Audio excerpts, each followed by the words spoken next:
मोठी बातमी समोर येते। नाशिक आणि त्र्यंबकेश्वर कुंभमेळ्याच्या तारखा जाहीर करण्यात आल्यात।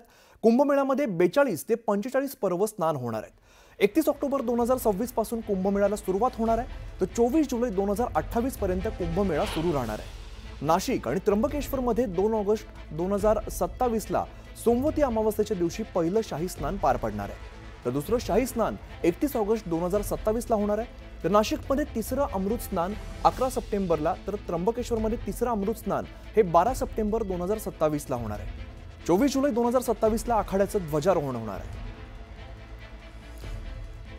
तर तारखांचं नेमकं वेळापत्रक कसं आहे आपण एकदा बघूया। तर सिंहस्थ कुंभमेळ्याच्या तारखा जाहीर झाल्यात। 31 ऑक्टोबर 2026 ला रामकुंडावरती ध्वजारोहण होणार आहे। तर कुंभमेळ्यामध्ये 42 ते 45 पर्व स्नान होणार आहे। 2 जुलै 2027 कृष्ण पंचमीला आखाड्याचं ध्वजारोहण होणार आहे। सुदैवाने खूप मोठ्या प्रमाणात पर्वाच्या तारखा उपलब्ध आहेत, त्यामुळे कुठल्या तरी एकाच तारखेला खूप गर्दी करण्याची आवश्यकता पडणार नाही।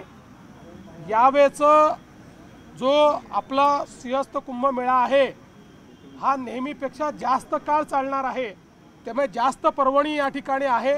आणि म्हणून मला असं वाटतं की जी काही भाविकांची गर्दी आहे त्याचं योग्य नियोजन हे आपल्याला करण्याची संधी त्यात मिळालेली आहे।